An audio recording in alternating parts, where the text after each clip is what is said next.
अस्सलाम वालेकुम। Compensation management का सब्जेक्ट है हमारा। उसमें आज हमने पढ़ना है कंपनसेशन अप्रोचेस कि हमने जो है कंपनसेशन को कैसे सेट करना है, उसके लिए कौन कौन से अप्रोचेस मेजरली हमारे पास यूज़ होती हैं। तो इस चैप्टर के लर्निंग ऑब्जेक्टिव हमारे पास शॉर्ट से हैं। 3 ऑब्जेक्टिव्स हैं। पहला हमने क्या करना है, डिफाइन करना है कंपनसेशन अप्रोचेस। ठीक है। उसके बाद हमने देखना है कि हमारे पास जो traditional and total reward approach compensation है वो क्या होता है, उसका क्या मकसद है और किस तरीके से वो इस्तेमाल होता है। फिर उसके बाद एक और अप्रोच हमारे पास इस्तेमाल होती है। ठीक है, 3 P's अप्रोच टू कंपनसेशन। उसको हमने देखना है, उसको अंडरस्टैंड करना है कि ये क्या होते हैं। तो स्टार्ट करते हैं इंट्रोडक्शन से। चैप्टर के हमने कहा कि कंपनसेशन क्या है हमारे लिए। तो कंपनसेशन हमने कहा था कि एक मेजर इंटीग्रल पार्ट है हमारे पास ऑर्गेनाइजेशन के लिए, एक मेजर डिसीजन मेकिंग पोर्शन है। क्योंकि हमने बात की हुई है कि जब भी हम जिक्र करते हैं एम्प्लॉयज का, तो वहाँ पे हमें जो है क्या करना पड़ता है, अपने एम्प्लॉयज की सेटिस्फेक्शन को देखना होता है। तो एम्प्लॉयज की सेटिस्फेक्शन को देखने के लिए हमें क्या करना पड़ता है, एम्प्लॉयज की कंपनसेशन को प्रॉपर तरीके से मैनेज करना पड़ता है। और इसीलिए हमने कहा कि कंपनसेशन, ठीक है, compensation is a systematic approach to providing monetary value to employees in exchange for work performed। ठीक है कि कंपनसेशन बेसिकली क्या है कि हम जो है अपने एम्प्लॉयज को मॉनेटरी वैल्यू प्रोवाइड करते हैं, वो जो काम हमारे लिए करते हैं। ठीक है, क्योंकि हर बंदा अपनी ज़रूरत के लिए काम करता है और अपनी स्पेशलिटी के मुताबिक काम करता है। तो जो बंदा आपको जो है अपनी सर्विसेज प्रोवाइड करके दे रहा है, तो उसके बदले में जाहिर सी बात है वो कुछ ना कुछ एक्सपेक्टेशंस रखता होगा। और उसी एक्सपेक्टेशंस को हम क्या कहते हैं कि कंपनसेशन, कि आपने अपने एम्प्लॉयज को कंपनसेट कैसे करना होगा। और इसीलिए हम कहते हैं कि ये एक इम्पॉर्टेंट डिसीजन है हमारे लिए। क्योंकि जब हम जिक्र करते हैं कि हमें जो है अपनी ऑर्गेनाइजेशन के लिए एक अच्छे तरीके से जो है रिजल्ट्स निकालने हैं, तो उसके लिए हमें एक प्रॉपर जो है पे सिस्टम भी डिफाइन करना पड़ेगा। और इसलिए हम कहते हैं कि इट में achieve several purposes assisting in recruiting, job performance and job satisfaction. कि इसका रोल सिर्फ हमारे पास यहाँ तक नहीं है कि हमने एम्प्लॉयज़ को अच्छा पे कर दिया तो वो हमें जो है अच्छा काम करके देगा, बल्कि ये सारा का सारा एक प्रोसीजर जो है मैनेजमेंट को देखना पड़ता है कि आपने जो है रिक्रूटमेंट जो करनी है वो किस तरीके से करनी होगी, कौन से बेस पे करनी होगी, किस पोजीशन के लिए बंदे को हमने हायर करना है, कितना पे करना है हमने, और उसके बाद उसकी परफॉर्मेंस को हमने इवैल्यूएट करना होगा। फिर हमें जो सबसे इम्पोर्टेंट पोर्शन आ जाता है वो है जॉब सेटिस्फैक्शन का। कि जॉब सेटिस्फैक्शन एम्प्लॉय की जब होती है तो आपके पास क्या होता है कि ऑर्गेनाइजेशन का जो रोल होता है, वो जो पोजीशंस होती हैं वो मज़ीद जो है क्या हो जाती हैं कि बेहतर होना शुरू हो जाती है। क्योंकि आपका एम्प्लॉइज़ जो है जब अपने 100% देने की कोशिश करेगा तो आपकी कंपनी जो है अच्छा प्रोडक्ट प्रोड्यूस कर सकेगी। जब वो अच्छा प्रोडक्ट प्रोड्यूस करेगी, अच्छी सर्विसेज देगी, तो ज़ाहिर-सी बात है कि आपको उसके बदले में एक अच्छा रिटर्न गेन होगा। इसलिए हम कहते हैं कि it is the remuneration received by employees in return for his contribution to the organization. It is organized practice that involves balancing the work-employee relation by providing monetary and non-monetary benefits to employees। कि हमने सिर्फ ये जिक्र नहीं करना कि employees के जो है मॉनिटरी बेनिफिट्स क्या हैं, हमें नॉन मॉनिटरी बेनिफिट्स को भी कंसिडर करना पड़ता है। क्योंकि मैंने आपको कहा हुआ है कि एम्प्लॉयज जो है ज़रूरी नहीं है कि हर बंदा जो है मॉनिटरी रिवार्ड के लिए लगा हुआ हो।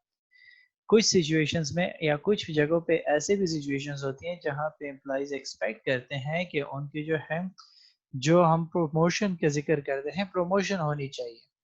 वो एफर्ट्स करता है, वो पूरा साल अपने जो है आउटपुट देने की कोशिश करता है और at the end of the year वो एक्सपेक्ट करता है कि उसको प्रमोशन मिलेगी। तो अब अगर आप उसको प्रमोशन नहीं देते और आप उसको सिर्फ सैलरी इंक्रीज करके दे देते हो तो वो उससे खुश नहीं होगा। ठीक है। और अगर मैंने आपको कहा हुआ है कि एक तरफ एम्प्लॉयज क्या है कि अपने जो है बच्चों के फ्यूचर के लिए परेशान है कि उनके एजुकेशन एक्सपेंसेस कैसे बियर करेगा, तो वहां पे अगर आप उसको जो है मॉनेटरी बेनिफिट्स प्रोवाइड करोगे तो थोड़ा सा उसको बेनिफिट होगा। लेकिन अगर आप वहाँ पे नॉन मॉनेटरी बेनिफिट्स दोगे, उसके जो है एक्सपेंस उठाओगे या उसके साथ शेयर करोगे उसके एक्सपेंसेस को, तो वो उसके लिए ज़्यादा खुश होगा बनिस्बत वहाँ पे जो आप उसको फाइनेंशियल बेनिफिट्स दोगे। So इसलिए हमने कहा कि it is a tool used by management for a variety of purpose to further existence and growth of company. It may be attuned according to the economic scenario, business needs, goals, available resources. और हम ये नहीं कह सकते कि company क्या करे कि वो सारे के सारे रिसोर्सेज जो है अपने एम्प्लॉयज पे पुट कर दे, बल्कि हमें क्या करना पड़ता है कि अपने जब भी हम रेम्यूनरेशन या कंपनसेशन पैकेज को डिजाइन करते हैं, तो मैनेजमेंट को क्या करना चाहिए कि वो जो है एक दो कुछ चीजों को कंसिडर करेगी। पहले अपने इकोनॉमिक सिचुएशंस को देखेगी, सिनेरियोज को देखेगी कि इकोनॉमिक सिचुएशन उसकी क्या है। सेकंड, बिजनेस नीड्स क्या है, बिजनेस क्या चाहता है, ठीक है। क्या वो जो है इस पे फोकस कर रहा है कि वो आउटपुट ज्यादा दे, या वो जो है अपनी कॉस्ट रिडक्शन पे काम कर रहा है। उसके गोल्स क्या हैं, वो क्या करना चाहता है कि आपने जो है कम एम्प्लॉइज रख के उनको ज्यादा बेनिफिट्स दे के जो है ज्यादा रिवॉर्ड हासिल करना चाहता है, या फिर वो ज्यादा एम्प्लॉइज लेके अपने काम को डिस्ट्रीब्यूट कर देता है, हायरार्कीज में डिस्ट्रीब्यूट करके उसको फैसिलिटेट करता है। और उसके अलावा अवेलेबल रिसोर्सेज, क्या ऑर्गेनाइजेशन के पास इतने रिसोर्सेज हैं कि वो जो है अपने एम्प्लॉयज को इतना ज्यादा पे करे। जरूरी नहीं है कि हर ऑर्गेनाइजेशन जो है वेल ऑर्गेनाइज्ड होगी या उसके पास रिसोर्सेज ज्यादा होंगे तो वो जो है अपने एम्प्लॉयज को ज्यादा से ज्यादा पे करेगी, क्योंकि ऑर्गेनाइजेशन के स्ट्रक्चर्स होते हैं डिफरेंट। कोई छोटी ऑर्गेनाइजेशन होती है, कोई बड़ा ऑर्गेनाइजेशन होती है, तो वो अपने जो है काम की नौयत के मुताबिक डिसाइड करती है कि उसको कितना पे करना होगा। क्या वो इतने प्रॉफिट जनरेट कर रहा है कि वो उसको पे करें। लेट्स से एक छोटी सी बिजनेस है, बिजनेस जो है सोल प्रोप्राइटरशिप का जिक्र कर लेते हैं। तो आपके पास वो बंदा जो है मंथली क्या कमा रहा है, 20-25 हज़ार कमा रहा है। अब वो अपने पास जो है एक एक्सपर्ट को ले आता है कि जो उसके लिए क्या करता है कि कंप्यूटराइज कर देता है सारा सिस्टम और कैमरास वगैरह फिक्स कर देता है, और उसको वहां पे जो है कहता है कि आप मेरे पास रह के जो है काम करो, मैं आपको 50,000 पे करूंगा, आप कैमरा रिकॉर्ड्स को देखो। तो जब वो उसको 50,000 देगा तो फिर वो 25,000 तो वो खुद अर्न कर रहा है, तो एक्स्ट्रा 25 कहाँ से देगा। तो उसके लिए कोई बेनिफिट नहीं होगा। तो हमने क्या करना होगा, अपने रिसोर्सेज को भी देखना होगा। सो इसलिए कहता है कि compensation management contributes to overall success of the organization in several ways. That there are three main different goals of compensation management.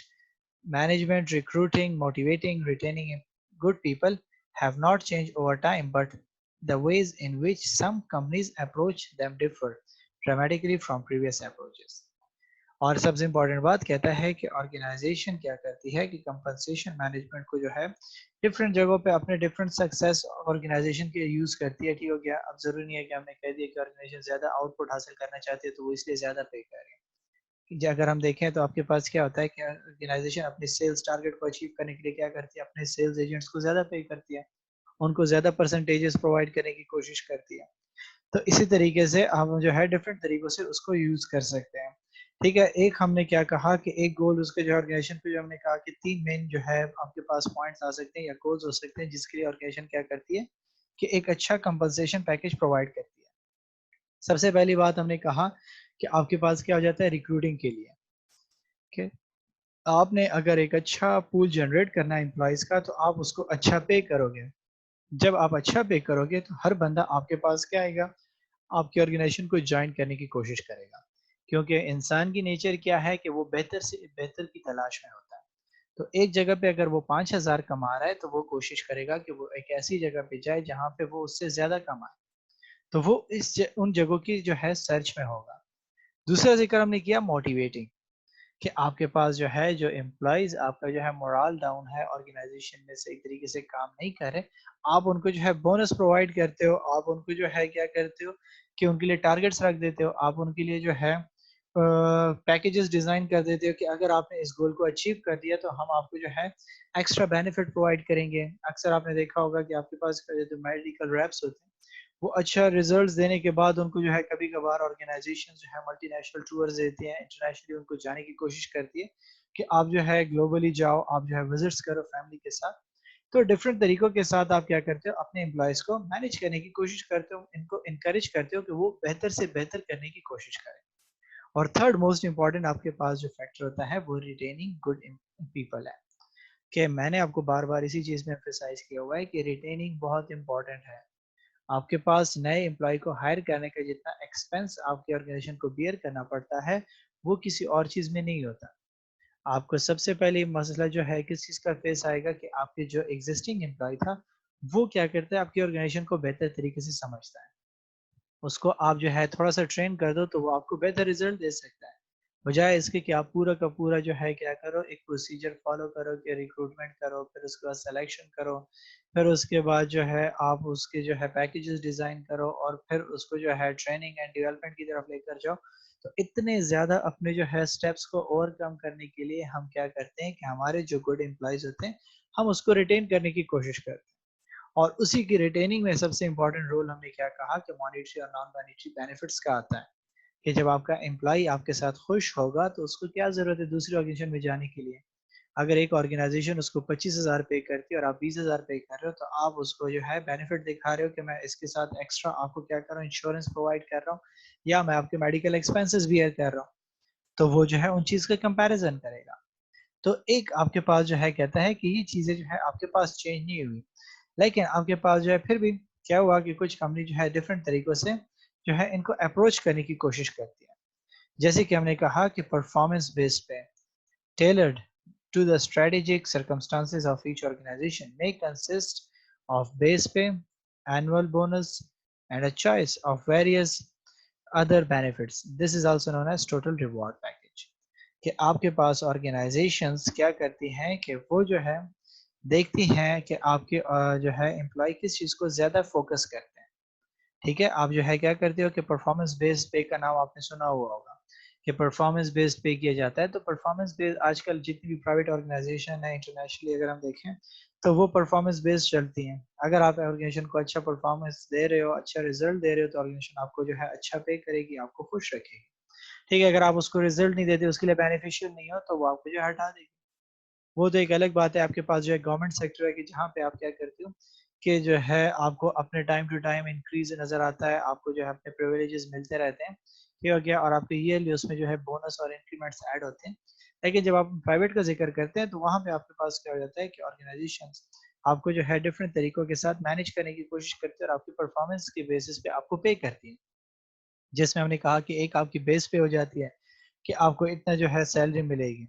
उसके साथ आपको कहा जाता है कि एनुअल बोनस आपको मिलेगा, ठीक है? या जो है अगर आपने ये गोल अचीव करे तो आपको ये बेनिफिट मिलेगा। आपको जो है ऑर्गेनाइजेशंस को देखें तो वो क्या करती है कि इंडस्ट्री स्टेट में अगर हम यहाँ पे देखें, तो जो अच्छा एम्प्लॉयी परफॉर्म कर रहा है उसको जो है क्या करती है कि गाड़ी प्रोवाइड कर देती है या बैंक्स होती हैं वो उनको जो है गाड़ियाँ प्रोवाइड कर देती हैं। तो हम जो है इन तमाम चीज़ों को क्या कहते हैं कि टोटल रिवॉर्ड पैकेज। कि आपके पास जो है अपने एम्प्लॉइज़ को जो रिवॉर्ड देते हो, उसका पैकेज आप कैसे डिज़ाइन करते हो? कि वो किस तरीके से उन चीज़ों को अचीव करेगा, आप उनको कितना पे करोगे, आप उनको बोनसेस कैसे दोगे? तो ये सारे के सारे आपके पास क्या है डिफरेंट हमने जो है अप्रोचेस का ज़िक्र किया कि आपकी ऑर्गेनाइज़ेशंस कंपनसेशन मैनेजमेंट को कैसे अप्रोच करती है। और इसी चीज़ के लिए जो है हमने कहा कि आपके पास जो है 3 मैनेज जो है डिफरेंट सिचुएशंस आ जाती हैं जिसमें हम पहले ज़िक्र करते हैं ट्रेडिशनल अप्रोच है हमारे पास एक, ठीक है? दूसरी हमारे पास आ जाती है टोटल रिवॉर्ड की, थर्ड हम ज़िक्र करते हैं कि 3 पीस अप्रोच का जो हमने ज़िक्र किया, ठीक है? जब हम क्या करते हैं कि ज़िक्र करते हैं ट्रेडिशनल का, तो ट्रेडिशनल से मुराद हमारा क्या हो जाता है, हमारे जो रिवायती तरीक़ेकार चल रहा होता है, ठीक है? हमारे जो न कॉमनली हम अप्रोचेस देख रहे होते हैं, उनका हम ज़िक्र करते हैं। ठीक है?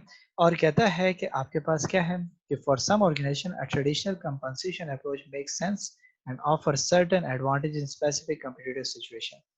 It may be more legally defensible, less complex, and viewed as a fair by average and below average employees. It reflects a logical, rational approach to compensating employees. कि आपके पास जो ट्रेडिशनल तरीक़ेकार हमारे यहाँ चल रहा होता है, हम जैसे कहते हैं कि बस जी इससे गवर्नमेंट में आपकी जॉब हो जाएगी तो गवर्नमेंट का अपना प्रोसीजर फॉलो करोगे। जब उसका प्रोसीजर फॉलो हो जाएगा तो उसके बाद हम क्या कहते हैं कि गवर्नमेंट आपको क्या करेगी एक बेसिक पे आपकी रख देगी। फिर उसके साथ आपको जो है मेडिकल मिलेगा, आपको जो है और जो बेनिफिट्स आपके अटैच होंगे वो सारे के सारे डिज़ाइन होंगे। तो अब आप जो है क्या करोगे कि ये सारी की सारी चीज़ें कैसे डिज़ाइन करोगे, किस बेसिस पे करोगे? उसके लिए हम क्या करते हैं कि कुछ स्टेप्स फॉलो करते हैं कि जी हमने जो है एक पोज़ीशन अनाउंस की तो उसपे कितना मिलेगा, ठीक है? अब इस पोज़ीशन के लिए हमने कितनी सैलरी डिज़ाइन करनी होगी, वो कैसे हमें पता चलेगा? हमें जो है देखना होगा कि ऑर्गेनाइज़ेशन जो है या हमारे जो इंडस्ट्री में है, जो प्रिवेलिंग पैकेजेस चल रहे हैं वो क्या हैं? और इसलिए कहता है कि ये जो है लीगली भी थोड़ा-सा डिफेंसिबल हो जाता है। ठीक है, कि आपने जो है क्या कर दिया कि देख रहे हो मार्केट में एक बंदा जो है 10,000 दे रहा है, दूसरा 12,000 दे रहा है, तीसरा जो है 13,000 दे रहा है, चौथा जो है फिर 10,000। तो आप इससे एवरेज निकाल लेते हो कि ऑर्गेनाइजेशन जो है ऑन एवरेज आपके पास जो है 10,000 11,000 पे कर रही है। तो आप उससे थोड़ा सा बेहतर पैकेज रख लेते हो, और इसलिए जो है आपके पास इतना कम्प्लेक्सिटीज भी उसमें नहीं होती, क्योंकि आपने देख लिया कि नॉर्मली आपके पास कौन से रेट प्रिवेल कर रहे हैं। तो आप उसी रेट्स पे जो है क्या कर रहे हो, डीलिंग कर रहे हो। तो आपको जो है इसमें भी नहीं आ सकते कि आप कह दो कि जी आप जो है एम्प्लॉयज़ को एक्सप्लॉइट कर रहे हो, उनको कम पे कर रहे हो, बल्कि आप उनको जो है डिफेंस कर सकते हो ईज़िली कि जी मार्केट में यही प्रिवेलिंग रेट चल रहा है, मैं भी अपने एम्प्लॉयज़ को यही ऑफ़र कर रहा हूँ। तो आपके पास जो है थोड़ा-सा बेहतर तरीके से ये मैनेज हो जाता है, और इसको जो है हम कहते हैं कि हमने दूसरी बात जो की कि viewed as a more fair by average and below average employees. और आपके पास जो एवरेज और बिलो एवरेज एम्प्लॉयज़ हैं, वो भी इसको थोड़ा-सा फेयर कंसीडर करते हैं कि चलिए जी बस हर कोई दे रहा है तो ये भी इतना ही दे रहा है। लेकिन थोड़ा-सा जब हम इसको ऊपर के जो है एग्ज़ीक्यूटिव पोज़ीशंस का ज़िक्र करें, तो वहाँ पे ये चीज़ सिचुएशन थोड़ी-सी कॉम्प्लेक्स हो जाती है। क्योंकि उनके पास जो है स्किल्स ज़्यादा होते हैं, उनकी एजुकेशन ज़्यादा होती है, उनके जो है वर्कलोड चेंज होता है, ऑर्गेनाइज़ेशन टू ऑर्गेनाइज़ेशन डिफ़र करता है, लेकिन एक आपके पास जो मज़दूर है, उसकी मज़दूरी का जो है सिचुएशन एक ही जैसी होगी। अगर वो जो है क्या करता है कंस्ट्रक्शन साइट पे है, तो कंस्ट्रक्शन में जो उसका काम था, वो वही करेगा। ठीक है, अगर वो जो है इंडस्ट्रियल स्टेट में, तो इंडस्ट्रियल स्टेट में अगर वो क्या करता था कि पैकेजिंग करता था, ठीक है, पैकेजिंग साइड में था वहाँ पे, तो अब वो जो दूसरी लोकेशन में जाएगा तो वहाँ पे भी वो पैकेजिंग में ही काम करेगा। तो जो यहाँ पे पे हो रहा है, वहाँ पे भी पे हो रहा होगा, या थोड़ा-सा उसमें डिफरेंस होगा।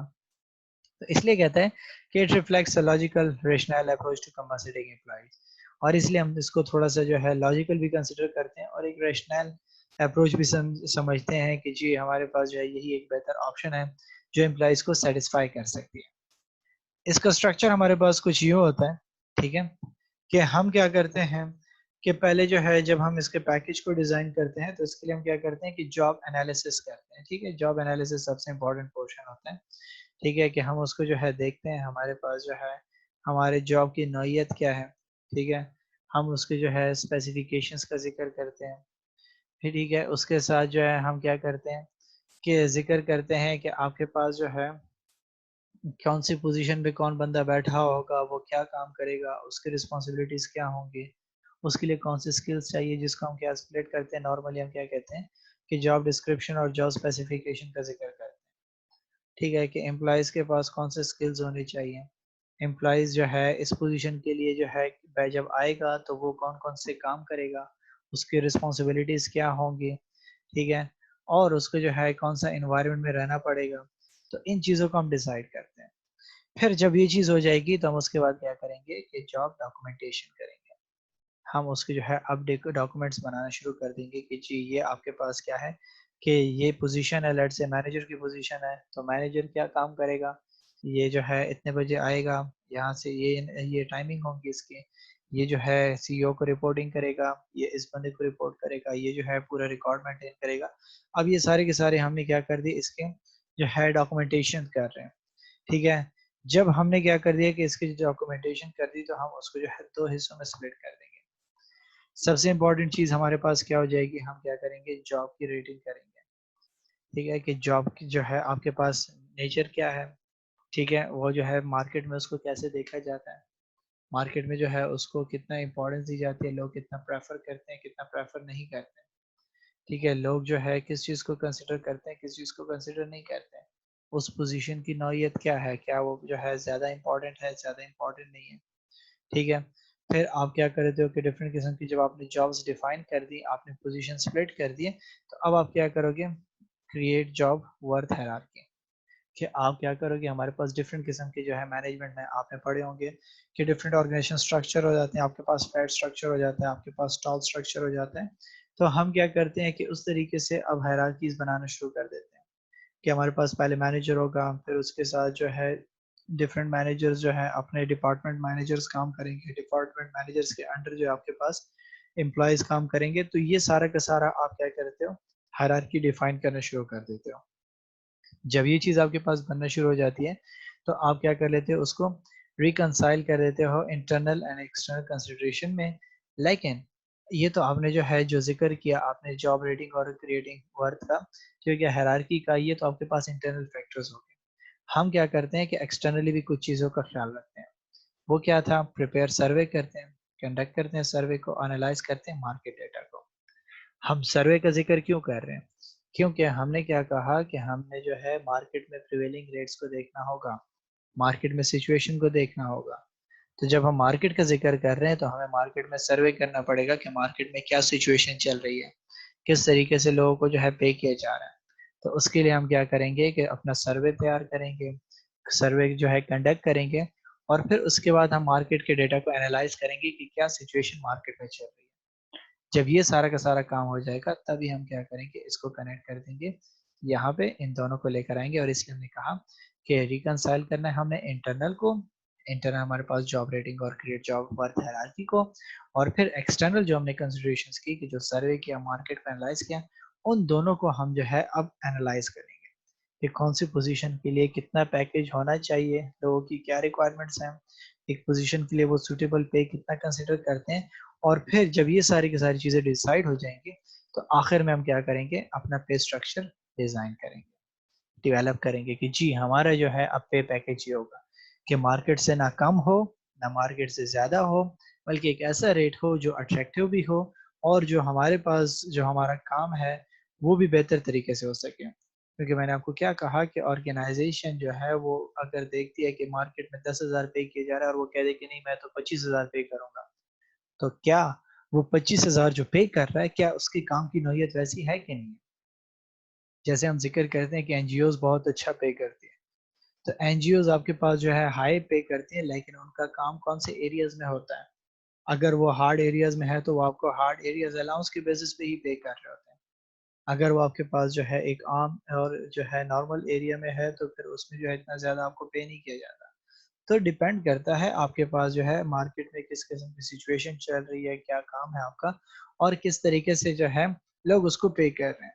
तो ये हमारे पास क्या है, ट्रेडिशनल अप्रोच है कंपनसेशन की जो हम यूज करते हैं। ठीक है, इसके बाद दूसरी अप्रोच हमारे पास आ जाती है, वो है टोटल रिवॉर्ड अप्रोच। ठीक है, हमने जो जिक्र किया कि हमारे पास क्या रहता है टोटल रिवॉर्ड पैकेज का जो हमने कहा, ठीक है, तो उसके मुताबिक हमने कहा कि टोटल रिवॉर्ड अप्रोच कि कुछ ऑर्गेनाइजेशन क्या करती हैं कि वो टोटली रिवॉर्ड बेसिस पे चलती हैं, कि आप जो है क्या करते हो कि it tries to place a value on individual rather than just the job, कि आप ट्रेडिशनल मेथड की तरफ नहीं जाते, आप अपने जॉब्स को कंसिडर नहीं करते, बल्कि आप इंडिविजुअल पर्सपेक्टिव से देखते हो कि एक इंडिविजुअल आपके पास कितना इम्पोर्टेंट है, वो कौन सा काम कर रहा है, उसको कितना पे करना चाहिए। और कहता है कि wide use of various incentive plans, team bonuses, organization gain sharing programs and other design serves to link growth in the compensation to results. However, management must address the following two main issues while using variable pay system. कि इसको जो है हम total reward को variable पे system भी कहते हैं, कि जो जितना काम करेगा उसके काम के मुताबिक उस बंदे को उतना ही पे किया जाएगा। अगर दोनों एक ही सेम पोजीशन पे काम करते हैं तो अब एक बंदा क्या करता है, मैंने आपको पहले भी एग्जांपल दी थी कि अगर जो है हम देखें बैंक में एक बंदा बैठा हुआ है ऑपरेशन साइड पे, अब वो जो है सारा दिन ऑपरेशन का ही काम करता है, लेकिन दूसरा बंदा भी जो है ऑपरेशंस में बैठा हुआ है, लेकिन वो साथ में क्या कर रहा है कि सेल्स भी जनरेट करके दे रहा है ऑर्गेनाइजेशन को। तो अब ऑर्गेनाइजेशन क्या करेगी, इसको जो सेल्स का एरिया है उसका वेरिएबल पे उसको करेगी। और क्यों पे करेगी, क्योंकि वो एक्स्ट्रा काम कर रहा है, वो एक्स्ट्रा बेनिफिट दे रहा है ऑर्गेनाइजेशन को। तो अब वो जो पहला बंदा है वो ये उसमें क्लेम नहीं कर सकता कि इसको ज्यादा पे किया जा रहा है, मुझे कम किया जा रहा है। क्यों उसको कम किया जा रहा है, इसको ज्यादा पे किया जा रहा है, क्योंकि ये क्या कर रहा है, ज्यादा काम करके दे रहा है, ये एक्स्ट्रा काम कर रहा है। और इसलिए हमने कहा कि जब मैनेजमेंट आपके जो है क्या करेगी कि इन चीज़ों को डिसाइड करेगी, परफॉर्मेंस बेसिस पे जब पे करेगी या इंडिविजुअल पर्सपेक्टिव से जब उसको पे करेगी, तो उसको दो क्वेश्चंस का ख्याल रखना होगा। पहली, should performance be measured and rewarded based on individual, group और ऑर्गेनाइजेशन परफॉर्मेंस, कि आपकी जो ऑर्गेनाइजेशन जो परफॉर्मेंस को मेजर करेगी और जो रिवॉर्ड देगी वो किस बेसिस पे होगी, इंडिविजुअल पर्सपेक्टिव से देखेगी उसको, ग्रुप के पर्सपेक्टिव से, या ऑर्गेनाइजेशन के पर्सपेक्टिव से देखेगी। इस चीज को भी डिफाइन करना बहुत इंपॉर्टेंट है। अगर आपके पास एक प्रोजेक्ट पे काम हो रहा है तो प्रोजेक्ट में आप क्या करोगे कि ओवरऑल ग्रुप को देखोगे। अगर आपने इंडिविजुअल पर्सपेक्टिव से बंदों को जो है टारगेट्स दिए हुए हैं, काम दिया हुआ है, तो यहाँ पे अब आप क्या करोगे, इंडिविजुअल पर्सपेक्टिव से उनको जो है इवेलुएट करने की कोशिश करोगे। और अगर आप जो है ऑर्गेनाइजेशन के पर्सपेक्टिव से देख रहे हो तो फिर आप ऑर्गेनाइजेशन परफॉर्मेंस को देखो कि आपके एम्प्लॉइज जो हैं किस तरीके से रिजल्ट्स दे रहे हैं और आपकी ऑर्गेनाइजेशन कैसा परफॉर्म कर रही है। तो आपने इस चीज का जो है आंसर करना होगा।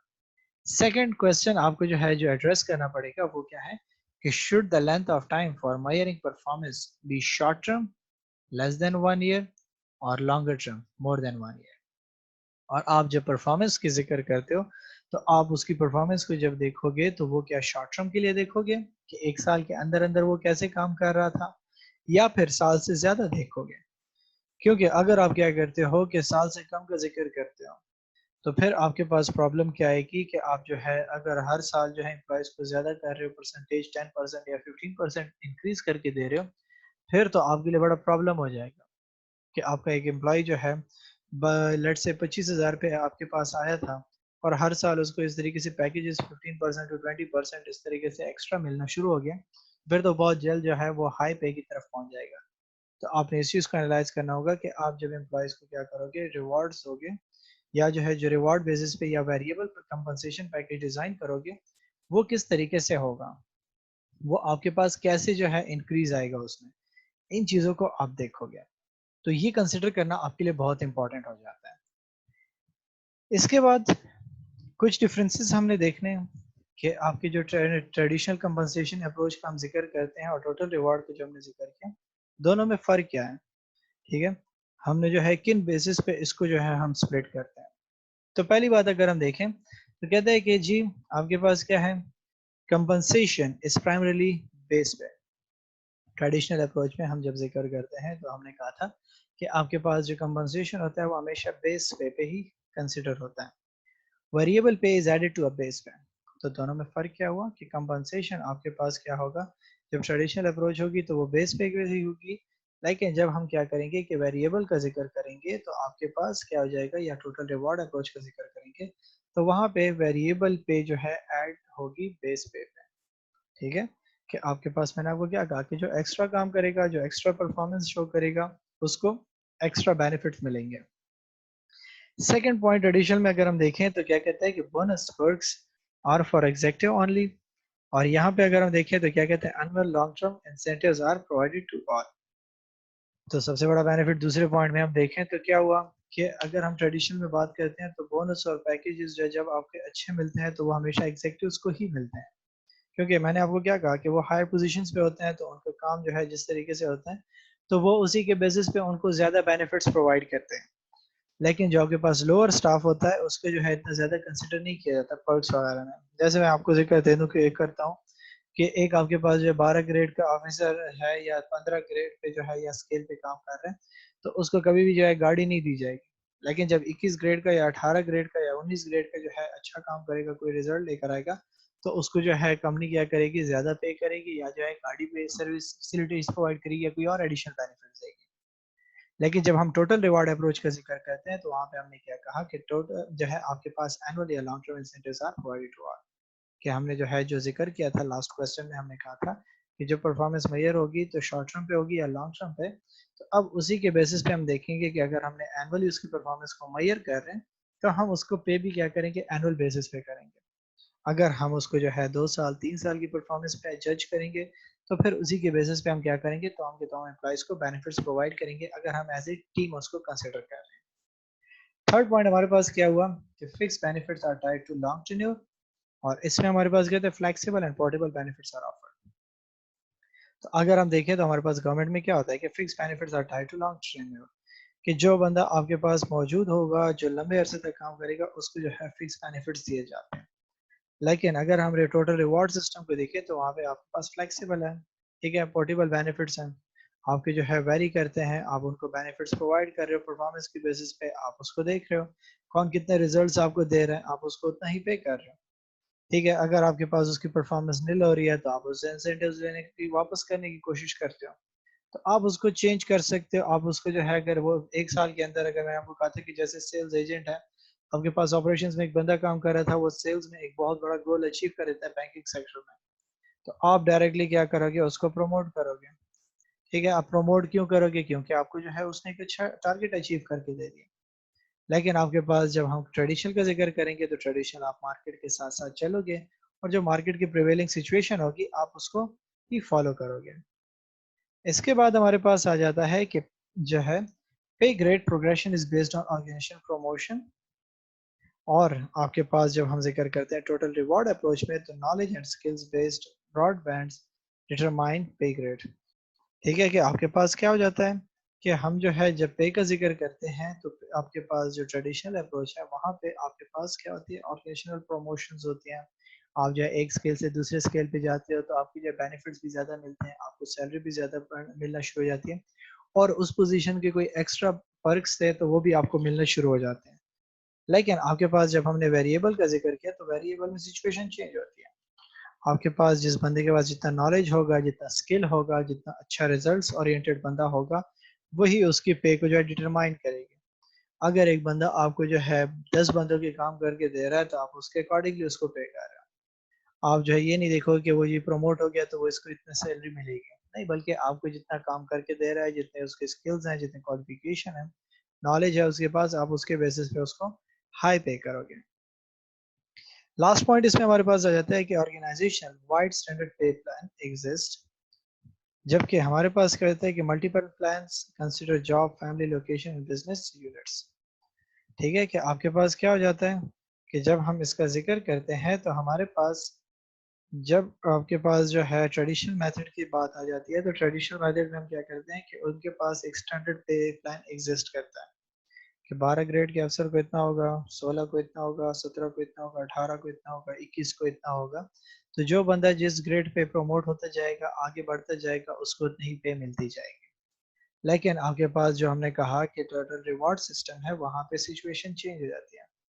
ठीक है कि आप जो है मल्टीपल प्लान्स चला रहे हो, एक बंदे को कितना पे कर रहे हो, दूसरे को दूसरे तरीके से पे कर रहे हो, तीसरे को तीसरे तरीके से पे कर रहे हो। तो आपके पास क्या हो जाता है कि आप जो है उसके सिचुएशन को जब देख रहे हो तो उसको जो है लोकेशन को भी देखना होता है, आपको बिजनेस यूनिट्स को देखना पड़ता है। एक बंदा जो है क्या कर रहा है कि आपके पास फाटा साइड पे काम कर रहा है, तो अब आप उसको ज्यादा पे करोगे क्योंकि हार्ड एरिया अलाउंस पे करना पड़ेगा उसको। ठीक है, दूसरा बंदा आपके पास जो है वेल डेवलप्ड एरिया में काम कर रहा है तो उसके एरिया जो है पे सिस्टम जो है चेंज होगा। एक जो है लोग गाँव वगैरह इलाके में काम कर रहे हैं तो उसका अलग सिस्टम बनाओगे। तो आप क्या करोगे, लोकेशंस और यूनिट्स के बेसिस पे इन सबको डिवाइड करते हो। तो ये हमारे पास इसमें जो है 5 मेजर जो है डिफरेंसेस थे जो हमने देखे कि आपके पास जो है ट्रेडिशनल मेथड को रिवार्ड मेथड से डिफरेंशिएट कर दिया, और हम उन पे जो है फोकस करते हैं कि जी ये जो है इससे बेहतर है या इससे बेहतर है। बेहतर हमारे पास जो है, हाँ, सारे के सारे सिस्टम्स हैं, अप्रोचेज हैं, लेकिन हमने क्या कहा था स्टार्ट में ही कि अब ये ऑर्गेनाइजेशन पे डिपेंड करता है कि वो कौन सा सिस्टम जो है चलाना चाहती है, कौन सा अप्रोच अपनाती है और कौन सा अप्रोच वो नहीं अपनाती। तो आपके पास जो है ये ट्रेडिशनल और रिवॉर्ड सिस्टम था। लास्ट जो हमारे पास इसमें अप्रोच थी हमने कहा था वो था 3 पीस अप्रोच कंपनसेशन, कि आपके पास जो है 3 पीस जो है बहुत इंपॉर्टेंट हो जाते हैं, जिनको हमें क्या करना पड़ेगा, कंसिडर करना पड़ेगा।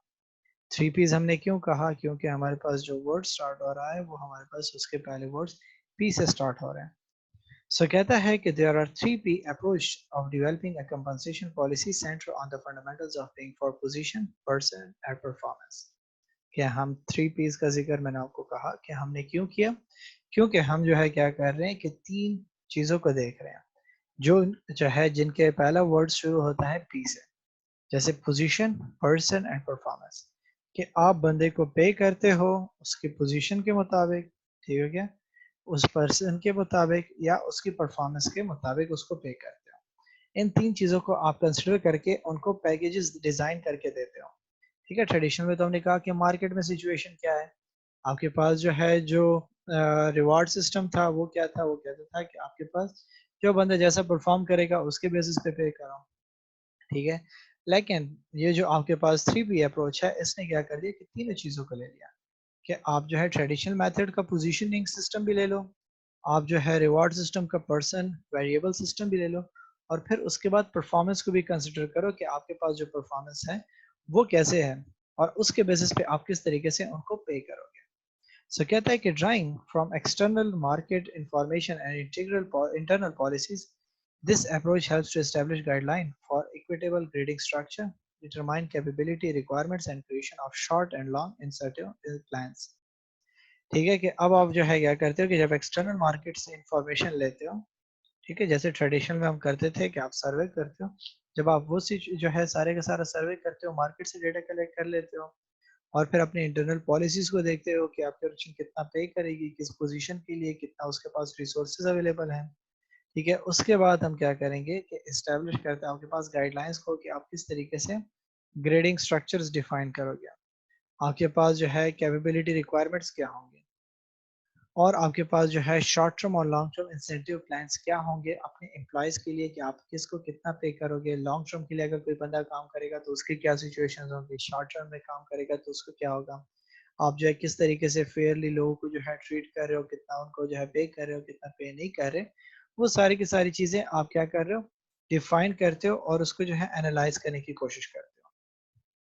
सो कहता है कि the 3P approach to compensation management supports company strategy, mission and objective. सबसे इंपॉर्टेंट बात, हमारे पास जो है कंपनी के जो है स्ट्रेटजी को देखना होगा, मिशन को देखना होगा और उसके ऑब्जेक्टिव्स क्या है। ठीक है, स्टार्ट में ही हमने जो है जब उसका जिक्र किया इंट्रो में, जब हमने इसका कहा कि अप्रोचेस का हम जिक्र क्यों करते हैं या कंपनसेशन मैनेजमेंट हम क्यों डिफरेंट तरीकों से अप्रोचेस से चलाते हैं, तो वहां पे भी हमने कहा था कि हमने ऑर्गेनाइजेशन की स्ट्रेटजी को देखना होगा।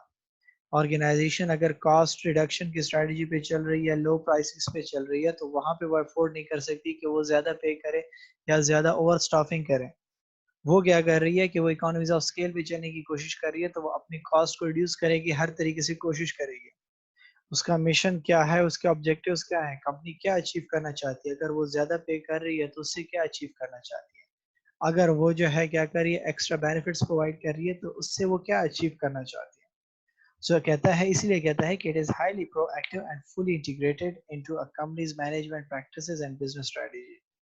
कि ये समझ के जो है कंप्लीटली इसका रोल क्या हो जाता है, वो आपके पास कंपनी की जो है जो स्ट्रेटजी हो जाती है उस पर डिपेंड करता है। ठीक है, और कंपनी क्या चाहती है, उसके जो है प्रैक्टिसेस क्या है, उस पर डिपेंड करता है कि वो किस तरीके से इनको अचीव करेगी। ठीक है, कि वो जो है किस तरीके से जो है इन चीज़ों को रिस्पॉन्स करेगी, उनको जो है एक्टिवली पार्टिसिपेट करेगी, और कंपनी की जो प्रैक्टिसेस है वो कैसे जो है बेहतर हो सकती है। ठीक है, सो वहाँ पे जो है ये फुल इंटीग्रेट होगी, हर चीज़ के साथ जुड़ी होगी। अगर कंपनी जो है ज़्यादा आउटपुट अचीव करना चाहती है तो उसके लिए क्या करेगी, अगर कंपनी जो है ज़्यादा मार्केट शेयर गेन करना चाहती है तो उसके लिए क्या करेगी। तो इन चीज़ों के साथ साथ ये चीज़ चलती है, और इसलिए कहता है कि the 3P system ensures that human resource management plays a central role in management decision making and the achievement of business goal। और आपके पास जो ह्यूमन रिसोर्स मैनेजमेंट का हम जिक्र करते हैं कि right person on the right place, कहता है कि 3P's आपके पास ही एक वो वाहिद सिस्टम है जो क्या करती है कि आपके पास इन चीज़ों को एश्योर कराती है कि आपके पास जो है जितनी भी मैनेजमेंट की डिसीजन होती है या कंपनी गोल्स अचीव करना चाहती है कि वो जो है इन चीज़ों को प्रॉपर तरीके से मैनेज करके देती है। क्योंकि हमने क्या कहा कि पेइंग फॉर जो है पोजीशन, पोजीशन को कितना पे करेंगे, पेइंग फॉर पर्सन उस बंदे को कितना पे करेंगे, और उसकी परफॉर्मेंस को। इसकी एक अच्छी सी एग्जांपल मेरे जहन में कि अगर हम बात करते हैं कि एक ऑर्गेनाइजेशन है वो चाहती है कि वो बेहतर परफॉर्म करे, उसकी जो है जो लॉसेस हैं या वो कंपनी की जो सेल्स है वो बहुत स्लो थी। अब वो क्या करती है कि इस चीज को इम्प्रूव करना चाहती है, वो क्या करेगी, एक अच्छा एग्जीक्यूटिव हायर करेगी। तो उसके पास एक ऑप्शन ये होगा कि एक जो है फ्रेश एग्जीक्यूटिव को हायर करे, दूसरा ऑप्शन उसके पास क्या है, एक जो है एक्सपीरियंस बंदे को हायर करे। तो अब पोजीशन तो वही एग्जीक्यूटिव की है, तो एग्जीक्यूटिव की पे लेट से हम कह देते हैं कि कंपनी जो है 40,000 पे कर रही है या जो है 80,000 पे कर रही थी। अब वो जो है 80,000 तो उसको पे करेगी जो नया बंदा है। अब एक 10 साल 15 साल 20 साल का एक्सपीरियंस बंदा जो कंपनीज को जो है लॉसेस से निकालता है, कंपनीज को जो है डूबने से बचाता है, या कंपनीज को जो है एक अच्छे तरीके से प्लान्स बना कर देता है, उस बंदे को जो है अब वो 80,000 तो ऑफर नहीं कर सकते। वो ऑफर करेंगे तो वो उसको कहेंगे मजाक उड़ा रहे हो हमारा। तो अब आपको क्या करना पड़ेगा कि उस बंदे को देखना पड़ेगा और उसके मुताबिक उसको पे करना पड़ेगा। और फिर अगर वो जो है आपके पास अच्छा परफॉर्म करके दे रहा है, उसकी परफॉर्मेंस अच्छी और वाकई वो इस चीज़ का जो उसने कमिटमेंट किया था और आपने उसको कहा था कि अभी हम आपको इतना पे करेंगे जब आप हमारे ऑर्गेनाइजेशन को एक सक्सेस की तरफ लेकर चले जाओगे, या हम देख लेंगे कि वाकई आपने जो कहा था वो प्रूव करे, हम आपको उसके बाद ज्यादा पे करेंगे। तो अब आपने क्या करना होगा, उसकी परफॉर्मेंस के मुताबिक उसको पे करना होगा। सो इसलिए कहता है कि because it is so important to employees The issue of pay deserves to be clearly addressed. तो क्लियरली आपको जो है पहले से एड्रेस करना पड़ेगा अपने एम्प्लॉयज को कि उसकी पोजीशन के मुताबिक पर्सन वाइज या जो है उसको परफॉर्मेंस के बेसिस पे क्या पैकेजेस आप ऑफर करोगे, क्योंकि अक्सर ऑर्गेनाइजेशन में इश्यूज क्या होते हैं कि आप जो है उसके साथ एक पैकेज जो है पहले से कंफर्म नहीं कराते और फिर जब आप जो है काम शुरू कराते हो फिर उसको जब कहते हो कि हम आपको इतना पे करेंगे या उससे रिडक्शंस हो जाती हैं तो प्रॉब्लम्स क्रिएट हो जाती हैं, तो उसको ओवरकम करना बहुत इंपॉर्टेंट हो जाता है। सो कहता है कि in spite of their hesitance managers are capable of dealing with this sometimes difficult issues in a professional and effective manner. By keeping the following basic points about pay in mind, they can address virtually any pay-related topic with the employees in a professional and productive manner. कि आपको क्या करना पड़ता है कि manager जो है सारा टाइम जो है उसका इन चीज़ों के साथ जो है वास्ता बढ़ता रहता है, तो उसको टेक्निकली जो है या टेक्निकली उनको जो है डील करना पड़ता है, उन चीज़ों को एनालाइज करना पड़ता है कि किसको कितना पे करेगा। वो कोशिश करता है कि एक अच्छा बंदा कम पे में उसको मिल जाए जो उसको ज़्यादा रिजल्ट्स भी दे सके, या जो ज़्यादा बेहतर कर रहा है तो उसके मोटिवेशन को देखना बहुत इंपॉर्टेंट पर्सपेक्टिव हो जाता है। तो इन चीज़ों के लिए जो है हमें क्या करना पड़ता है, इन चीज़ों पे फोकस करना पड़ता है। और कुछ जो हमारे पास इंपॉर्टेंट पॉइंट्स हैं जिन चीज़ों को कंसिडर करना बहुत इंपॉर्टेंट होता है, उसमें सबसे पहली चीज़ हमारे पास आ जाती है स्पेसिफिसिटी इज की, कि आपके पास क्या करो, स्पेसिफाई करना बहुत इंपॉर्टेंट हो जाता है। ठीक है, कि जो हमने कहा कि पे is a topic with many different shades and variety of implications. Whenever approaching to the subject, it's important to work out detail for beforehand so that specifics can be clearly communicated. कि आपके लिए जो है सबसे important जो है specific होना बहुत ज़रूरी है। आप जो है स्पेसिफिक बताओ उसको कि एक बंदे को कितना पे करोगे। आप जैसे ऑर्गेनाइजेशन में जाते हो, जब आप जो है क्या करते हो, इंटरव्यू दे देते हो, तो इंटरव्यू के बाद आपसे पूछा जाता है या इंटरव्यू के दौरान से पूछा जाता है कि जी आपकी सैलरी एक्सपेक्टेशंस क्या है। आप उसको कहते हो कि जी मेरी एक्सपेक्टेशंस इतनी है, मैं क्योंकि ये काम कर रहा हूँ, मेरा इतना एक्सपीरियंस है, तो इसलिए मैं जो एक्सपेक्ट करता हूँ इतना पे करो। अब अगर वो आपसे आके एक्सपेक्टेशन ना पूछे तो वो आपको डायरेक्टली आपकी सैलरी बता देगा, तो फिर आपके लिए थोड़ा सा प्रॉब्लमेटिक हो जाता है। मे बी आपको वो कम जो है रेट कर देता है या जो है वो ओवर रेट करता है, तो वो उस चीज़ को ओवरकम करने के लिए क्या करता है, इस चीज़ को एनालाइज करता है कि आपके साथ जो है पहले कम्युनिकेट करता है कि किस तरीके से होना चाहिए, कितना पे करें या कितना पे नहीं करेंगे या कितनी एक्सपेक्टेशन है आपकी। सो इसलिए कहता है कि for the manager this means that increase amount is nailed down before discussing a promotion with an employee. No chance of misunderstanding or false expectation can be permitted. तो आपके पास जो है जब आपने एम्प्लॉय को बता दिया कि उसको जो है पहले से ही जिक्र कर दोगे कि जी प्रमोशन उसको मिलेगी कि नहीं मिलेगी, उसकी सैलरी जो इंक्रीज होगी तो प्रमोशन के बेसिस पे होगी या जो है उसकी परफॉर्मेंस के बेसिस पे होगी। तो इसलिए कहते हैं कि कोई मिसअंडरस्टैंडिंग क्रिएट करने की ज़रूरत नहीं है या कोई उसकी जो है माइंड में ऐसी चीज़ें ना हो कि वो ऐसे एक्सपेक्टेशन रखता हो कि जी मैं यहाँ पे जो है एज ए जो है असिस्टेंट आ गया या इंटर्नी आ गया हूँ, तो फ्यूचर में जो है मैं कुछ सालों में बहुत जल्द जो है यहाँ पे मैं परमानेंट हो जाऊँ। तो जैसे ही आप इंटरव्यूज वगैरह में जाते हैं या एड्स वगैरह देखते हैं इंटर्नशिप के, तो उन्होंने क्लियरली लिखा होता है कि आपके पास जो है फ्यूचर यहाँ पे है कि नहीं आपका। जो कि ऑर्गेनाइजेशन आपको कहती है कि फ्यूचर होगा आपके पास, तो आपके इंटरव्यू में आप जो है पूछ लेते हो कि जी सर यहाँ पे जो है अगर फ्यूचर मुझे जॉब अपॉर्चुनिटी मिलेगी तो उसका क्राइटेरिया क्या होगा। तो आपकी वो जो एक्सपेक्टेशंस होती हैं फॉल्स या मिसअंडरस्टैंडिंग हो जाती है, वो क्लियर हो जाती है कि आप जगह पे काम करना चाहते हो या नहीं करना चाहते। सो कहते हैं कि far too often managers are apt to discuss generalities. It will mean a good increase. What exactly does that mean in terms of employees monthly budget? If care is not taken here, good news can become the source of conflict and resentment. ठीक है, कि अगर आप अभी इस मौके पे उसके साथ डिस्कस नहीं कर लेते और आप जनरल चीज़ों पे चले जाते हो और ज़्यादा जो है इन चीज़ों को नहीं देखते, ठीक है, कि आप उसको कितना इंक्रीज हो गया, आप उसको कहते हैं कि बस आपको जो है फ्यूचर में आप जो है इंक्रीज कर दी जाएगी, जो है ईयरली आपको इंक्रीमेंट मिल जाएगा, हम जो है एम्प्लॉइज की सैलरीज को इंक्रीज करते हैं। ठीक है, और वो बंदा काम कर लेते और अब आप जो है जैसे ही साल पूरा हो जाता है उसकी एक्सपेक्टेशन थी कि मुझे जो है कम अज़ कम ऑर्गेनाइजेशन जो है 10% इंक्रीज देगी, और जब आप उसको कहते हो कि हमने आपकी जो है सैलरी 5% बढ़ा दी है, तो वो गुड न्यूज़ जो आप उसको देना चाहते थे वो उसके लिए बैड न्यूज़ भी कंसिडर कर सकता है कि मैं क्या एक्सपेक्ट कर रहा था और ऑर्गेनाइजेशन मुझे कितना पे कर रही है। तो इसलिए हमने जो है इन चीज़ों को जो है सोर्स ऑफ कॉन्फ्लिक्ट नहीं बनाना या जो है प्रॉब्लमैटिक नहीं बनाना, हमें इन चीज़ों को क्या करना होगा, पहले से ही स्पेसिफिकली जो है डिस्कस करना होगा। सेकंड हमारे पास बात आ जाती है पे इज रिलेटिव। ठीक है, कि हमारे पास जो पे होगी वो हमेशा रिलेटिव होती है। क्यों? कहता है कि when what one employee consider a fantastic increase may be an insult to another. Each individual has a unique set of creativity and competencies. Pay should be based on the performance, position and competency skill the person is having. जैसे मैंने start में आपको कहा कि एक बंदे के लिए वो सैलरी बेनिफिशियल हो सकती है तो दूसरे के लिए वो जो है आपके पास इंसल्टिंग हो सकती है। जैसे अभी रिसेंटली मैंने आपको एग्जांपल दी कि आप एक एग्जीक्यूटिव को 80,000 पे कर रहे हो, तो एक 15 साल के एक्सपीरियंस बंदा या 25 साल के एक्सपीरियंस बंदे को उस पोजीशन के लिए आप लेकर आते हो और आप उसको कहते हो कि जी हम आपको 80,000 पे करेंगे, तो वो उसको इंसल्ट समझेगा कि मेरे इतने एक्सपीरियंस, क्वालिफिकेशन और इन चीज़ों को आपने जो है नज़रअंदाज कर दिया और मुझे जो है एक जो है फ्रेश बंदे की तरह पे करने की कोशिश कर रहे हो, तो आप जो है मेरी इंसल्ट कर रहे हो। तो आपने क्या करना होगा कि आपने इन चीज़ों को देखना होगा, परफॉर्मेंस को देखना होगा, पोजीशंस को और कॉम्पिटेंसीज़ को देखना होगा, क्योंकि ये रिलेट करती है, जुड़ी हुई चीज़ें। ये अलग नहीं है पर्सन से। इसीलिए हमने कहा कि परफॉर्मेंस, पे फॉर पर्सन और आपके पास जो है पे फॉर पोजीशन, इन तीनों चीज़ों को आपने कंसिडर करना होगा और तब कहीं जाके आपने डिसाइड करना होगा कि कितना पे करना है, कितना नहीं करना। इसके बाद कहता है कि पे इज़ नॉट क्रिएटेड इक्वल, कि आपके पास पे जो है हमने कहा कि इक्वल कभी हो ही नहीं सकते। इसलिए कहता है कि various forms of pay have different purposes. The two most common forms of direct cash compensation in most companies are base pay and bonus.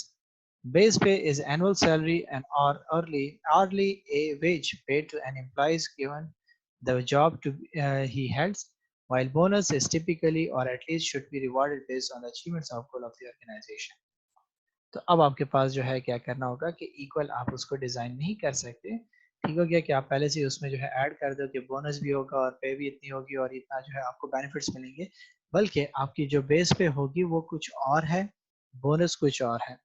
Base पे हमने क्या कहा कि आपको एनुअली जो है कितना पे किया जाएगा या जितना वेज रेट है आपका बेसिक, वो आपको कितना पे किया जाएगा इस पोज़ीशन के लिए। बोनस आपके पास तो एक्स्ट्रा एक चीज़ है, एक बेनिफिट है। ठीक है? या जो है रिवार्ड है जो आप उसको दे रहे हो। ठीक है कि जो है किस काम के लिए कि जो ऑर्गेनाइजेशन का गोल अचीव हुआ या ऑर्गेनाइजेशन ने क्या कर दिया, एक बड़ा टारगेट अचीव कर लिया या उसको जो है एक बहुत ही जो है अच्छी अपॉर्चुनिटी मिल गई, तो उसने जो है ज़्यादा अर्न कर लिया, तो इसकी बेसिस पे ऑर्गेनाइजेशन ने क्या कर दिया कि इंक्रीज़ आपके लिए लेकर आ गई, आपको जो है ज़्यादा पे करने लगी। तो वो आपकी अलग चीज़ है। सो इसलिए कहता है कि discussions about bonus payment should be as specific as possible. This is the opportunity to point out particular accomplishments that contributed to overall team or company's success. तो इसीलिए अब आपके लिए जो है जो बोनस है या पेमेंट है वो आपके पास एक अलग टॉपिक है डिबेटेबल कि वो कैसे होगी और उसको जो है क्लियर तरीके से आपने उसको एक्सप्लेन करना होगा कि अगर वो जो है एज ए टीम या जो है कंपनी सक्सेस के लिए वो काम कर रहे थे एज ए प्रोजेक्ट में एक साथ काम कर रहे थे, तो वो उस प्रोजेक्ट के साथ रिलेटेड उसको कितना बेनिफिट मिलेगा। लेट से ऑर्गेनाइजेशन ने एक नया प्रोजेक्ट स्टार्ट किया या प्रोडक्ट लॉन्च किया और आपको कहा कि इसकी कैंपेन हमने स्टार्ट करनी है सेल्स की, और अगर आपने पहले ही साल में क्या कर दिया कि हमें जो है 60% जो है सेल्स करके दे दी, तो हम आपको क्या करेंगे कि हर बंदे को एम्प्लॉय को 5% जो है या 10% या 15% इतना जो है हम उसमें से परसेंटेज उसको देंगे जितना कंपनी प्रॉफिट कमाएगी। तो अब आपने उसको जो है स्पेसिफिकली बता दिया। तो इन चीज़ों को जितना स्पेसिफिक हो बोनस वो बेहतर होगा। सो कहता है कि even if the bonus is paid to all employees based on a simple overall company profit target, the manager should use the opportunity to point out specifically how individual employees helped achieve targets. जब हमने कहा कि जब आपके पास organisation क्या कर रही है कि तमाम कंपनी के जो है ओवरऑल टारगेट देख रही है कि जितना प्रॉफिट, जैसे मैंने एग्जांपल दिया आपको कि कंपनी ने प्रॉफिट कमा लिया, तो अब वो प्रॉफिट्स के बेसिस में तमाम एम्प्लॉइज को जब उसने बता दिया, तो अब वो देखेगी कि किस बंदे ने कितना उसमें काम किया था। क्योंकि जैसे अगर हम देखें तो क्या होता है कि आपके जब हम असाइनमेंट्स वगैरह देते हैं, तो उसमें क्या होता है कि 5 बंदों की जो है ग्रुप एक्टिविटी होती है, उसमें एक बंदा काम कर लेता है, बाकी 4 जो है एंजॉय कर रहे होते हैं। तो प्रोजेक्ट में भी तो इसी तरीके से हो सकता है कि जो है कुछ एम्प्लॉइज़ ने अपनी जो है दिन-रात एक करके उसको अचीव किया और कुछ एम्प्लॉइज़ जो है वो उसको नॉर्मली कंसिडर कर रहे थे, उन्होंने इतना ज़्यादा उसमें जो है इनपुट नहीं दिया था। तो अब आप क्या उसको जो है दोनों को एक जैसा पे करोगे या किस तरीके से करोगे? तो इन चीज़ों को कंसिडर करना बहुत ज़रूरी है आपके पास। लास्ट में आपके पास आ जाता है कि जी पे बेस्ड ऑन द परफॉर्मेंस, कि आपने जो है परफॉर्मेंस के बेसिस पे भी इवैल्यूएट करना होगा। कहता है कि even when performance is a factor, the manager is faced with the difficult task of evaluating an entire year's worth of activity and then categorizing it according to the percentage increase options allowed to by the budget. कि ये सबसे मुश्किल काम हो जाता है कि आप जो है एम्प्लॉयज़ की परफॉर्मेंस अप्रेजल्स बनाना, फिर उसकी परफॉर्मेंस को देखना और फिर उसके परफॉर्मेंस के बाद जो है अपने बजट्स को भी देखना कि जी आपको कितना बजट मिला था, आपने एम्प्लॉयज़ को इंक्रीज़ लेकर आना है। तो ये एक टाइडी प्रोसीजर होता है कि आपको कंपनी कह देती है कि हमने जो है इस साल ऑर्गेनाइजेशन में जो है अपने एम्प्लॉयज़ के जो बजट बनाया हुआ है उसके पे इंक्रीज़ करने का, वो आपके पास लेट्स से 20% है। अब ये 20% सारे एम्प्लॉइज़ पे कैसे डिवाइड होगा, इसके लिए बहुत ही एफर्ट्स करनी पड़ेगी आपको। इसलिए कहता है कि it becomes very difficult to pinpoint specific employees action accomplishments as a reason for the increase. अब आप जो है इसमें वो लोग देखोगे जिन्होंने जो है जो क्रीम होंगे, जिन्होंने वाकई बहुत ज़्यादा कंट्रीब्यूट किया होगा, आप उसको जो है निकालने की कोशिश करोगे, उनके एक्शंस को एनालाइज करने की कोशिश करोगे। So कहता है कि for these reasons it's appropriate for a discussion about base pay increase to be more general and balanced. तो इसी बेसिस पे आपके पास जितना आपके जो है बेस पे के बेसिस पे जितना इंक्रीज होगा वो जितना जनरल हो, जितना बैलेंस चलेगा, डिस्कस हो सके बेहतर तरीके से, वो ज़्यादा बेनिफिशियल होगा। Both strength and weaknesses of the employee should be addressed. और सबसे इम्पोर्टेंट बात कि आपने जो है जब आप क्या कहते हैं परफॉर्मेंस अप्रेजल्स बनाते हो तो डिफरेंट तरीकों से कोई जो है क्वेश्चन करता है, कोई जो है इंटरव्यूज करता है, कोई जो पीयर रिव्यू लेता है। तो वहाँ पे आपने वन साइडेड नहीं चलना होगा कि आप उसकी सिर्फ वीकनेसेस को ढूंढ रहे हो या जो है स्ट्रेंथ्स को ढूंढ रहे हो। आपने दोनों को देखना होगा और उसका बैलेंस निकालना होगा कि उसके जो है स्ट्रेंथ्स क्या थी, उसकी वीकनेसेस क्या थी, कि कहाँ पे उसने बेनिफिट दिया है, कहाँ पे उसने बेनिफिट नहीं दिया। इन तमाम एंगल से उसको देखना होगा, जिसको हम जो है कभी-कभार कहते हैं कि 360 डिग्री अप्रेज़ल्स भी आप करना होगे, जो ज़्यादा बेनिफिशियल होता है। So the actual increase is often based on overall assessment as opposed to a linked with one or two specific outcomes. Any other factors that impact the increase percent, such as budget or pay range, should be openly discussed as well. So इसलिए कहता है कि आपके पास जितने भी जो है overall जब आप असेसमेंट करते हो तो वो जो है तमाम की तमाम चीज़ें एक या दूसरी चीज़ जो है आउटकम के साथ आप एसोसिएट करते हो, उन चीज़ों को देखते हो और तमाम फैक्टर्स जितने भी आपके पास इम्पैक्ट हैं उनके इंक्रीज को देखना होगा कि आपके पास बजट क्या था, आपके पास जो है पे रेंजेस क्या थी, आपने जो है कितना इंक्रीज लेकर आना है, किस बेसिस पे आना है, वो सारी की सारी चीज़ें आपके पास डिस्कस करना बहुत इंपॉर्टेंट हो जाती है। तो ये जो हमारा आज का टॉपिक था, ठीक हो गया, जो हमने देखा, जिसको जो है अगर हम समराइज़ करें, एक छोटा-सा ओवरव्यू दूँ मैं आखिर में आपको, तो हमने जो है अप्रोचेज़ का ज़िक्र किया कि आप जो है कंपनसेशन पैकेजेज़ कैसे डिज़ाइन करते हो, तो हमने 3 अप्रोचेज़ का ज़िक्र किया। पहला हमने कहा कि ट्रेडिशनल मेथड लोग यूज़ करते हैं, जिसमें लोग क्या करते हैं, मार्केट को देखते हैं, मार्केट में जो प्रिवेलिंग चल रहा होता है, फिर उसके साथ अपने पोज़ीशंस को डिफ़ाइन करते हो, हायरार्की डिज़ाइन करते हो। जब हायरार्की डिज़ाइन हो जाती है, दोनों को मैच करते हो और फिर एक पैकेज डिज़ाइन कर देते हो।